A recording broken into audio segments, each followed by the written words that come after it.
लड़ाई थी वो महाविकास आघाड़ी जो औरंगजेब फैन क्लब की सदस्य हैं वो औरंगजेब के विचारों को आगे बढ़ा रही थी। तो ये जो लड़ाई महाराष्ट्र की है बड़ी डिसिसिव लड़ाई है, क्योंकि आज देश को एक नैरेटिव जा रहा है कि हमेशा से जिन्होंने एक भारत की बात की है, जिन्होंने श्रेष्ठ भारत की बात की है, वही इस देश पर राज करेंगे। आज देश की जनता जातियों में पार्टियों में बंटना नहीं चाहती, आज देश की जनता विकास चाहती है और महाराष्ट्र की जनता ने विकास को वोट किया है। निश्चित तौर पर आप, मुझे पता है कि आप झारखंड के बारे में प्रश्न पूछेंगे, तो झारखंड में भी जिस प्रकार से देखिए जहां जहां भारतीय जनता पार्टी की कांग्रेस के साथ में सीधी लड़ाई होती है, तो निश्चित तौर पर आज कांग्रेस इस देश की राजनीति से अप्रासंगिक होते जा रही है। झारखंड मुक्ति मोर्चा की वजह से झारखंड में जो झामुमो का गठबंधन है वो हमसे आगे है। कहीं ना कहीं हम ये मानते हैं राजनीति से भले ही आप कहें कि कांग्रेस अप्रासंगिक होती जा रही है सबसे ज्यादा, लेकिन आपके बयानों में रहती कांग्रेस है, एक बात। दूसरी बात कि महाराष्ट्र में चूंकि आपको बंपर मतलब इतना जनादेश मिलता नजर आ रहा है, इस बार जो प्रतिमा लगे ना थोड़ी मजबूत रहे। रोशनी जी, आपका एक रिएक्शन, विजयपुर में जिस तरह की स्थितियां, पुराने भाजपाई और अब मुकेश मल्होत्रा नए कांग्रेसी, वो तकरीबन 1800 वोटों से आगे हैं, क्या उम्मीद? रोशनी जी। देखिए, मैं ललित जी शुरुआती दौर से ही कहती आ रही हूँ कि ये पहले तो भाजपा का नैरेटिव और इनकी ऐतिहासिक जीत का मामला समझ लीजिए।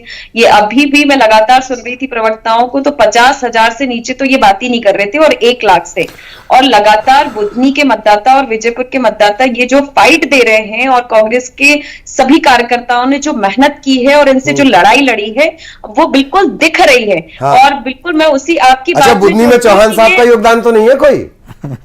कार्तिकेय बुधनी में चौहान साहब ने तो कोई आपको मदद नहीं कर दी इधर उधर से? कार्तिकेय मतलब चर्चा में थे इसलिए मैंने सवाल पूछा। मदद की उम्मीद तो नहीं है, लेकिन जो आम जनता की चर्चा थी कि बेटे को टिकट नहीं मिला है तो पिता तो थोड़ा नाराज होंगे ही, जो किसी की, क्योंकि भाई अभी राज की बात कर रहे थे, तो भाई राज तो यही चला सकते कांग्रेस के कार्यकर्ता और नेता, तो केवल सेवा के लिए बने और हम सेवा कर रहे हैं और उस सेवा से जो भी हमें विपक्ष की भूमिका में मेवा मिल रही है उसको भी हम जनता के न्याय की लड़ाई लड़के गरीब किसान की आवाज उठ के हम निरंतर चलने का काम कर रहे हैं। और ये उसकी तो बात ही नहीं करनी चाहिए। अभी इन्हीं की लोकसभा में इतनी बड़ी इनको जीत मिली है कि 240 में ये सिमट गए और संविधान मिटाओ और हटाओ के जो इनके लोग नारा लगा रहे थे उस बात का सबक बहुत क्या पॉइंट याद दिला दिया आपने, जवाब दिया है। रोशनी जी 240 पर सिमटे, उसके बाद आप देख लीजिए किस तरह से वापसी की है।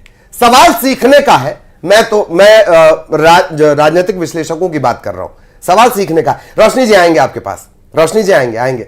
रुकिए, अभी लंबी चर्चा करनी है, रुकिए। संजय राणा साहब हमारे साथ लगातार बने हुए। संजय सर, एक बात, झारखंड में आदिवासी वोटर को इधर से उधर कर पाना, मूव कर पाना बड़ी मुश्किल की बात है। यही वजह है कि कहीं ना कहीं बीजेपी ने करप्शन को मुद्दा ना बनाकर जो बाहर से जो लोग आ रहे हैं उसे मुद्दा बनाया।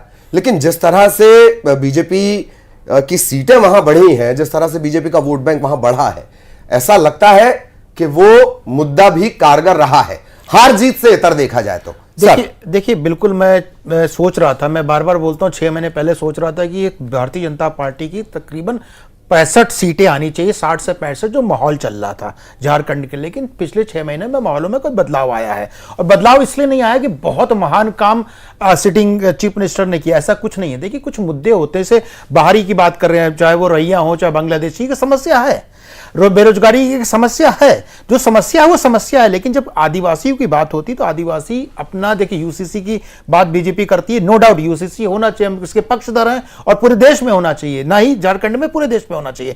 लेकिन जब जनजाति की बात होती, जनजाति कभी ना कभी डर जाता है उस चीजों से। वो अपनी एक योजना है, अपनी एक तरह से जो उनकी एक रूल्स बने हुए हैं उसको इंप्लीमेंट करना चाहता, तो जनजाति को समझाना बहुत जरूरी है। तो इस जो बार क्या त्रुटि कहां हुई है, कम्युनिकेशन गैप हो गया, जो कहीं है पहुंचाने में कमी हो गई, इस वजह से मुझे टैली में कमी दिख रही है। अदरवाइज मेरे हिसाब से जो 50 है इधर होना चाहिए और 29 उधर होना चाहिए था। लेकिन अलट पलट इसलिए दिख रहा है कि कहीं ना कहीं कम्युनिकेशन और एग्जीक्यूशन में थोड़ी सी कमियां नजर आ गई। और आदिवासी को प्रोजेक्ट तो किए हैं, बाबूलाल मरांडी साहब को प्रोजेक्ट तो किए, लेकिन लगता है शायद जनता उन पर उतना विश्वास नहीं कर पाई। तीसरा जो महत्वपूर्ण गलती मुझे लगती है वो महिला वोटर जो है, कहीं ना कहीं जो एसटी है, जो वर्ग है, उनकी महिलाओं का वोट कहीं ना कहीं जेएमएम के पास इंटैक्ट हो गया है, जो पहले इंटैक्ट नहीं हो रहा था, तो वापस थोड़ा सा छिटका है। और अब अगर महाराष्ट्र की बात करते हैं, हमारे ख्याल से 6 से 7% शाम तक का रिजल्ट आ जाएगा। जो इजाफा हुआ है महिला वोटरों का, तो इजाफा होना बहुत जरूरी है। भारतीय जनता पार्टी के प्रति महिलाओं का लगाव हमेशा रहा है, चाहे उत्तर प्रदेश हो या पैन इंडिया हो, किसी प्रदेश में देख लीजिए, इसमें कोई कुरेज नहीं बोलने में। लेकिन थोड़ी सी कमियां जहां रह गई, उसको अगर ठीक कर लेते तो शायद टैली अलग पलट हो सकती है। हाँ। अजय जी लगातार बने हुए हैं। अजय जी, शुरुआत नारे की हुई थी, महाराष्ट्र से कटेंगे तो बटेंगे, एक है तो सेफ है। इस नारे के साथ शुरुआत की गई, कहीं ना कहीं ये नारा आप काम भी कर गया महाराष्ट्र में, पर झारखंड में काम नहीं किया। आपने कई सारे मुद्दे उठाए, भ्रष्टाचार का मुद्दा उठाया, आपने कहा कि घुसपैठिए यहाँ पर बैठे हुए हैं, इन्हें संरक्षण दिया जा रहा है, इनकी मदद की जा रही है। आखिर इसके अलावा भी कई सारे मुद्दे हो सकते थे, पर आपने इन्हें ही चुना, इन्हें ही भुनाने का प्रयास। थोड़ी सी मेहनत और होती तो, जैसे अभी संजय राणा सर कह रहे हैं, कहीं मत की सरस्वती होती, इधर से उधर कर लेते, आंकड़े यहां से वहां हो जाते। मेहनत थोड़ी सी कम रह गई प्रोजेक्शन में, धवले साहब। वैसे मुझे आपकी बातों पे पूरा भरोसा रहता है। हाँ, मैं हर बात के बाद में जोड़ रहा हूं, ये प्लीज कंटिन्यू। जी ललित जी, मुझे लगता है कहीं ना कहीं कन्विंस करने का विषय होता है। भारतीय जनता पार्टी ने वहां की जनता को निश्चित रूप से ये बताने में हम ये तो सफल हुए कि देखिए, ये जो गठबंधन है, ये बेमेल गठबंधन, ये सिर्फ सत्ता प्राप्ति का गठबंधन है। और वहां के जो मुख्य रूप से मुद्दे थे, वहां जिस प्रकार से इंफ्रास्ट्रक्चर बढ़ा है, जिस प्रकार से घुसपैठी है, वहां आके माटी रोटी बेटी का हमने विषय रखा था। और हम आज भी उन विषयों के लिए प्रतिबद्धता के साथ में काम कर रहे हैं कि हम मानते हैं कि झारखंड की डेमोग्राफी यदि बदलकर कोई लोग सत्ता प्राप्त के और सत्ता के माध्यम से अपनी तिजोरियां भरना चाह रहे, तो हम लोगों को इस पर आपत्ति है। क्योंकि भारतीय जनता पार्टी हमेशा से जनता के जो मुद्दे हैं, उन मुद्दों की बात करती है। हम मानते हैं कि आज देश को आवश्यकता है कि हमको एक रहना है। यही मुद्दे हमने महाराष्ट्र में भी वहां की जनता के समक्ष रखे। और हमने विषय क्या रखा? हमने कहा कि जो लोग जातियों पातियों में समाज को बांटना चाहते, जो लोग देश को बांटना चाहते, वो लोग इस बात से अपनी राजनीतिक परिणामों से परिचित ना हो जाए कि आज देश में 2024 के लोकसभा चुनाव में यदि एमवीए को, जो महाविकास आघाड़ी है, उससे वहां बहुमत मिल गया या उससे हमसे अधिक सीटें मिल गई, तो इस बात को लेकर वो खुश ना हो जाए कि वहां की जनता को उसने बरगला दिया। लेकिन हमने 2024 के लोकसभा चुनाव के बाद में जिस प्रकार से महाराष्ट्र की जनता को कन्विंस किया, हमने उन सबको इस बात के प्रति आश्वस्त किया कि हमको एक रहना है, हमें सेफ रहना है। आज देश में जो विभाजनकारी शक्तियां हैं, इनको इसी 2024 के लोग लगता है इंडिया गठबंधन को कह रहे थे आप कि सब एक रहो तभी सेफ रहोगे, बचा पाओगे। खैर रोशनी जी, अस्तित्व की लड़ाई कहीं ना कहीं कांग्रेस लड़ रही थी। लोकसभा में इंडिया गठबंधन ने भी अच्छा प्रदर्शन किया, काफी अच्छा किया, और उम्मीद थी कि इस बार के जो चुनाव है इसमें और अच्छा प्रदर्शन होगा, क्योंकि कहीं ना कहीं एक उत्साह से आप लोग लबरेज थे, और चीजें कहीं आपने हार जीत से सीखता भी है इंसान। पर इस बार लगा था प्रदर्शन अच्छा होगा, पर इस बार वैसा प्रदर्शन हम नहीं देख पा रहे हैं जैसी उम्मीद थी लोकसभा के चुनाव के नतीजों को देखकर।